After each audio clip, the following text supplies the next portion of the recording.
La brume s'accrochait autour comme une main hésitant à lâcher prise. En bas, dans les entrailles de Néraïs, l'air avait ce goût métallique qu'on n'oubliait jamais, même dans les rêves. Kaeli Dravne marchait seul, les pas étouffés par les pavés humides, son manteau noir cendré frôlant les murs couverts de moisissures. Les rares passants évitaient son regard, comme s'il craignait que ses yeux arrachent quelque chose de précieux à l'intérieur de leur crâne. Le cercle fracturé peint dans son dos n'était pas un emblème qu'on portait à découvert dans cette partie de la ville. Ici, les symboles avaient le pouvoir de tuer, parfois plus vite qu'une balle. Il leva les yeux vers les hauteurs. Au-dessus de la brume, des passerelles dorées reliaient les quartiers supérieurs, là où la lumière du soleil n'était pas filtrée par les fumées d'usines.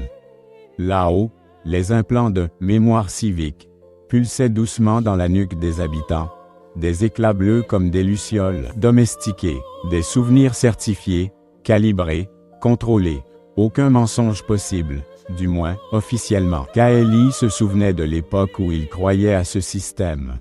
Archiviste de la cour, il avait passé des années à classer, purifier et graver les récits officiels.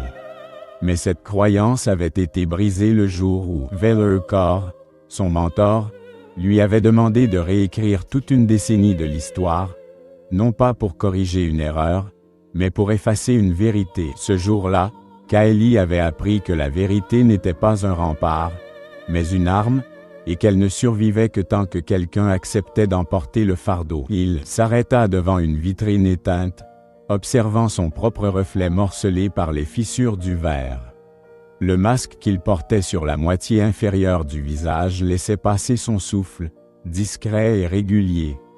Derrière ses yeux, il y avait ce vide particulier des hommes qui savent qu'ils ont déjà oublié trop de choses pour se faire confiance. Chaque fois qu'il modifiait la mémoire de quelqu'un, un souvenir personnel disparaissait, un prix que peu comprenaient et que lui seul continuait de payer. Un bruit léger attira son attention.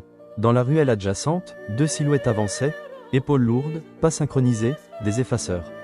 Kaelis les connaissait trop bien, agents sans visage chargés de faire disparaître non pas les corps, mais les souvenirs gênants. Il glissa une main dans la poche intérieure de son manteau, effleurant un petit cylindre de verre contenant une lumière trouble. Une mémoire capturée, la dernière d'un témoin encore vivant, pour le moment. Les effaceurs passèrent près de lui sans ralentir, mais il sentit leurs regards invisibles glisser sur le cercle fracturé dans son dos. Pas besoin de mots. Dans cette ville, les silences avaient la densité des menaces. Kaelis reprit sa marche. Au loin, une rumeur montait, celle du quartier 0. Un lieu hors du contrôle de la cour, où aucun implant ne fonctionnait. Un territoire de vérité brute, imprévisible, dangereuse. C'était là qu'il devait aller. Non pas pour fuir, mais pour comprendre. Parce qu'un souvenir récent lui collait à la peau, acide et froid, une scène de son propre passé, parfaitement claire. Mais qu'il savait n'avoir jamais vécu. Et si quelqu'un d'autre, quelque part, possédait le même don que lui? Et si ce quelqu'un travaillait pour Velerkor? Le bureau des archives se dressait comme un monolithe d'obsidienne, sa façade lisse reflétant les lumières dorées des passerelles supérieures. On disait que les murs absorbaient les voix, que toute parole prononcée ici restait prisonnière, empilée quelque part entre les strates du bâtiment, prête à être réutilisée contre son propriétaire.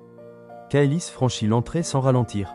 Les gardes le laissèrent passer, pas par respect, mais parce qu'ils ne savaient pas s'il avait le droit de l'arrêter. Ses empreintes, ses identifiants, tout disait qu'il n'existait plus officiellement. Et dans une ville où seul ce qui est certifié existe, c'était presque une forme d'immortalité. L'ascenseur monta dans un silence qui ressemblait à un piège. Aux étages supérieurs, le parfum artificiel des couloirs remplaça l'odeur de métal humide.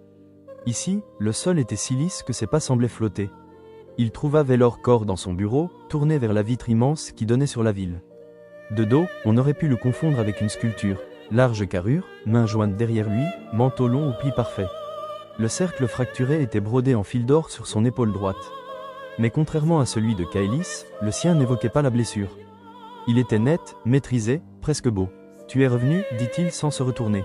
Sa voix avait la chaleur qu'on donnait aux enfants perdus qu'on vient de retrouver. Kaelis resta debout, à bonne distance. « J'ai trouvé quelque chose. Tu trouves toujours quelque chose ?»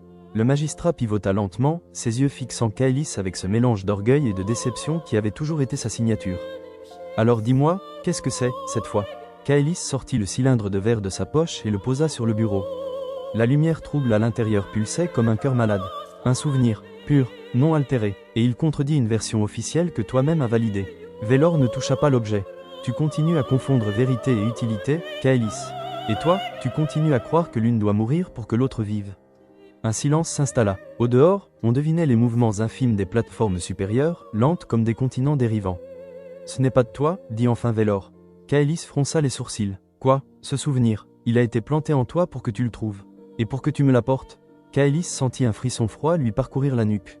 Tu dis que, oui, le magistrat s'approcha, sa haute silhouette projetant une ombre sur lui. Il y a quelqu'un d'autre comme toi, Kaelis. Et cette personne joue avec vous deux. Il aurait dû se sentir menacé ou piégé. Mais à la place, quelque chose se déplaça dans son esprit. Une vieille blessure qu'il avait oubliée se remit à saigner. Vélor posa une main sur son épaule. Rentre dans le giron, Kaelis. Je peux te protéger de ce qui arrive. Mais pas si tu restes en dehors. Kaelis recula d'un pas. Dans ses yeux, la lumière de la ville reflétait déjà comme un incendie.